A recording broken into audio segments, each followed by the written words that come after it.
We are all set. We're ready to go. And it is Monday mindset. And a lot of times, a lot of people, Monday gets kind of a bad rap. You're coming off of that fun weekend. You're full of the energy, and then you're like, Sunday night creeps in and you're just dreading that Monday. And guess what? That has to do with your mindset. So we're going to chat about that this morning. But good morning, everyone. This is Carol, so AKA Naughty Boss Life of a beautiful sunny morning with two Sisters. Hey, good morning, everyone. It's Janice, aka Wellness Diva 5.0 on this Monday Mindset, July 11th, 2022. And mindset really is in the mind of the beholder. And what do I mean about that? Again, if you wake up and you think, I'm going to have a crappy day, guess what? You're going to have a crappy day. So the point of mindset is not to say yay or nay. It's really to start to build your foundation.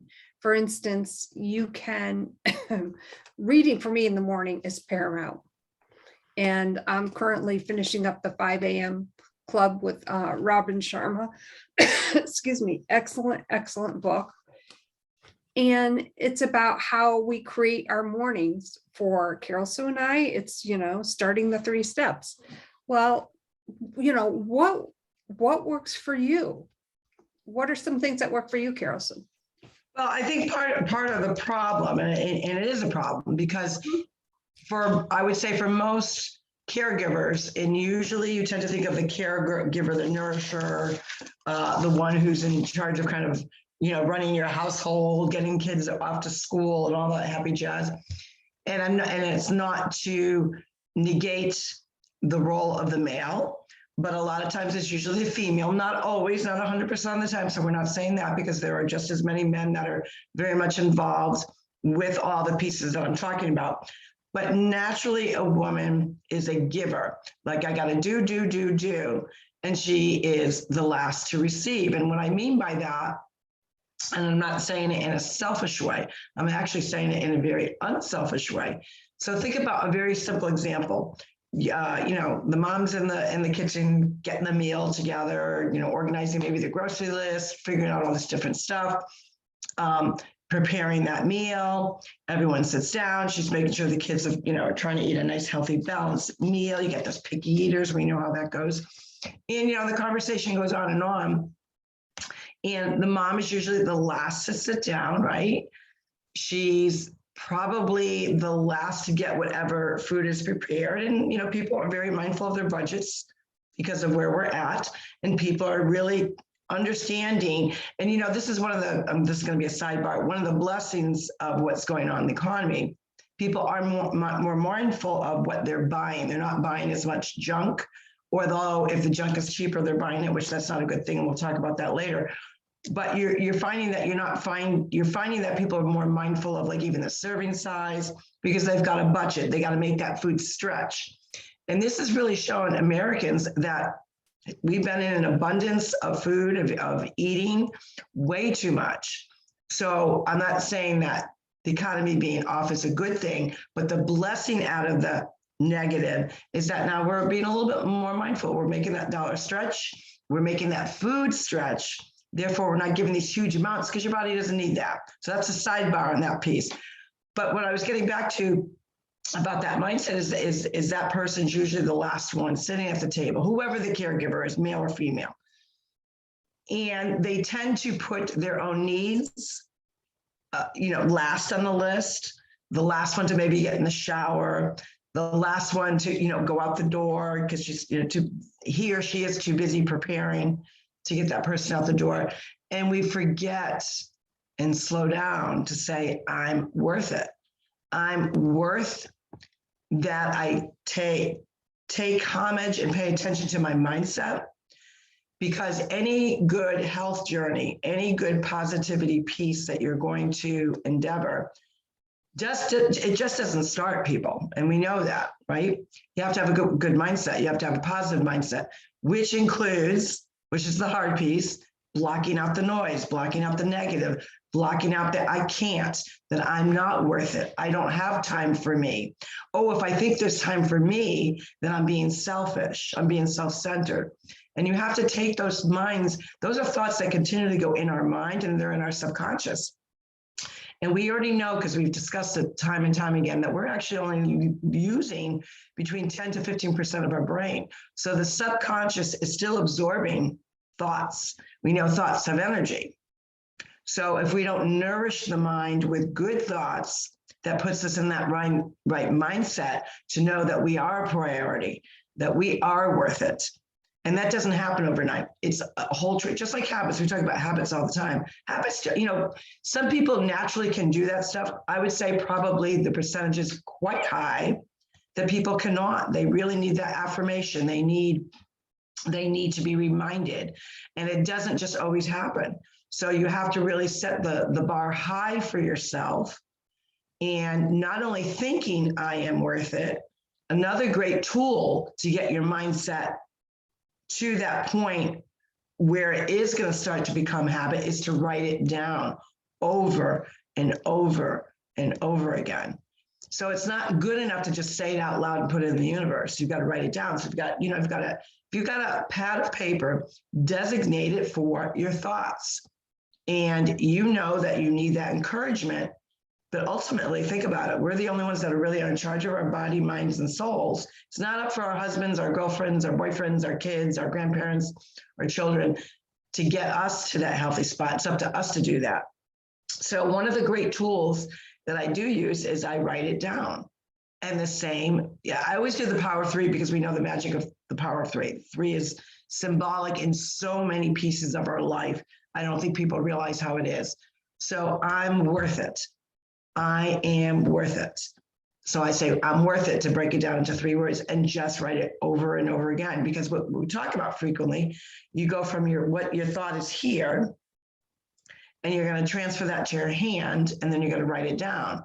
And that is that affirmation that, yes, I'm worth it. I'm worth 20 minutes a day. I'm worth, setting some goals for myself. I'm worth taking that walk. I'm worth it to go to the gym. I'm worth it to start really reevaluating what I'm eating. And when you get that mindset, that leads you to the habit of making sure that you're a priority. Don't you think, Jan? Oh, it absolutely does. And it's the art of writing it down, because a lot of times our alignment is out of focus, right? So I do this regularly, and I change this up, and I'm actually in the process of redoing it, but I have this across, for those who can't see it. I have this on the opposite wall, excuse me, and it's my I am statements and things that have popped up for me, different words like champion, I am enough, I am brave, I am smart, creative, I am blessed and grateful. And the list goes on and on. That alignment keeps me in focus. So my perception, therefore, has changed because I am worth it. When we change our perception, when we refocus our alignment, you would be amazed at the things that you can overcome, that you can achieve, those goals that you've wanted to work toward are now in sight because you have a clear vision. It's not about being, a lot of people use the frequent term woo-woo or, spiritual, or whatever words that they like to use. And if those words work for you, then by golly, you should use them. And that's the practice of, excuse me, that's the practice that you are worth it. So my I am worth it may be a little different from somebody else's. You tailor make it. And it's like reaching those SMART goals. It's almost the same perception. So alignment, focus, clutter. True. And I think people find it odd, in the beginning, like having that conversation with yourself in the mirror or sitting maybe in a room, wherever it may be, off to the side, writing affirmations down, or writing things that, really kind of connect with your Zen. It is, I'm gonna admit it, it is a little odd sometimes having that conversation with the mirror. Sometimes I'll find myself in that conversation when I'm walking around and, I'm telling myself what I got to remember to do, or remind myself that, I can do this. Sometimes it's in my thought process. Sometimes I'm verbalizing out loud. But the point being, if we don't believe it and we don't say it out loud, it's not going to happen. That's the point. How many times have you heard, I'll get to it later. I don't have enough time now. And the focus is usually on either another task that actually could wait, or maybe it couldn't wait, or another individual, because you're a caregiver, you're naturally a nourisher, you're taking care of other people, making sure their needs are met. And, we always talk about, God gave us this one body, this one mind, this one body, and we have to be accountable to it. If you're looking for longevity, and when we say longevity, I had an interesting conversation with someone I met this weekend. Roby's on his way back to Mexico City. I just thoroughly enjoyed him. And one of the things he said was, we were talking about the Thrive experience. We were talking about, health and wellness and mindset. And he says, when you use the word longevity, do you mean because you want to live to 120 years old? And I said, that's a great question. I said, it's not about the number, it's about being the healthiest to whatever number that may be. So when your terminology changes. Now he's, I think, 39 years old. So obviously his mindset's different because he's younger, not by a lot, but he's younger. And so, he wanted clarification. Plus, obviously, he lives in Mexico, trying to, understand the mindset here in the United States. So we were talking about many, many different things. But longevity really should be instilled at a very young age. And we don't do that enough. Talking about good, healthy habits at a young age. Now, back in the day, you used to have, which they don't have it anymore, is home economics class. I mean, that's like a name from the blast from the past. Mm-hmm. Part of that, where they should have done more work on, which they did not, is understanding that you're responsible for your own body to take care of from a healthy standpoint. Eating good nutrition, you need to be physical, whether it's, a passion, a sport that you have, or you like to exercise. Talking about food, good food and food that's not nourishing and food that is nourishing, what's good, what's not. But also the reason why we do those things is so that we can live the fullest life. Now, obviously, a 12-year-old is not going to think of when they're 40, 50, 60 on up. But if you start at a very young age, this is going to help you as you grow older and put it in terms that they're going to understand. It will naturally become something that they just used to, right? So it's no different than, we have children, they're born into this world, and we have to nourish them. We nourish them through their milestones of what they're achieving physically, nourishing them through the stages of going through different food groups, because obviously, a newborn's not starting out with, steak and cheese. They are starting out with, the way that they are, breast milk, whatever it may be, formula. So everything has a purpose. But I think we do a disservice in our country that we're not addressing these issues at such a young age, because then it naturally would, hey, I got to remember about me. And it's not selfish. And I think what happens is as you grow older and your time is kind of split with all these different things that you have to be responsible for, then you start feeling guilty. And we know what guilty can do to your mindset, right? Don't you think it just puts you in that funk and I'm not going to do that because, if I start like focusing on myself, people are going to say I'm selfish. I don't want that. Well, that is so true. Think of your purpose. Everyone has a purpose. Now, I can choose to, which, many people obviously know my weight journey, or my wellness journey, I should say. And for me, it was, I knew that I had to take charge. I knew that I had a different purpose. So I often ask myself in a situation, all right, what is my purpose? It may be a different question for somebody else, but, I also equate it to, we always make correlations when trying to discuss different topics. And let's face it, putting gas in our cars these days is a daunting task. Like I know that every time that I drive to the gas station, I'm like, oh my God, what is this going to cost me? Right. But we still put gas in our car because we need to go somewhere. So what are we ingesting for ourselves, not only nutrition wise, but clutter wise, the mindset, all of that gets swooshed around by everything happening around us. So it is okay. And I just, for the person who may be just listening to us, or maybe if you listened to us before and you're one of our avid fans, we thank you, of course. Thank you very much. But what are you putting into your gas tank? And that's such a great simplistic way to put it, to break it down. And I think sadly, we're in a time frame or a time in our country, a time in our world that we rely on devices.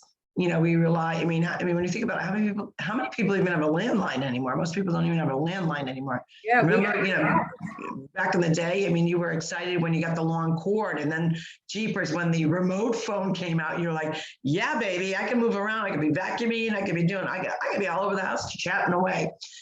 We've gotten so far away, so far removed from the simplistic things of life, which of course are going to happen. As each generation, you have new inventions, they're going to come out. But I think we're so heavily inundated with devices, alerts, and some alerts, we've talked about this before, are not even worthy of being alert, because we talked about the value. It's the old-fashioned term, the boy who cried wolf over and over again. And finally, when that time came when it really was important to cry wolf, no one believed him. So I think we do a disservice to our minds that we hear that beep, that bell, that alert, that ring, whatever you use to alert yourself, or that your phone is alerting you to an alert. Too much. Silence the noise. And sometimes you've got to take charge of that. Like, no, I'm not putting the TV on today. I'm going to save on electricity. Because if you don't know it, your television is one of the big culprits to your electric bill. So you know that. Turn it off, unplug it. That's the other key piece, unplug it from the wall. Because if you unplug it from the wall, it's still not using juice. A lot of people don't know that. You should unplug all your appliances. We'll have to do a whole segment on that kind of stuff. But unplug those outlets, unplug your mind from the alerts on your phone.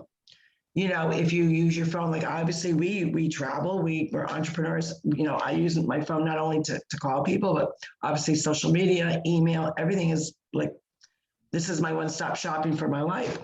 But I'm learning to say, no, I'm gonna take a few hours off of that. And that's when I'm really focused on my mind. And now what I've done is I really don't have alerts, because the alerts don't go away. It's just the noise. Eventually, sometime during that day, none of these were even worth an alert, so ignore, right? You do that.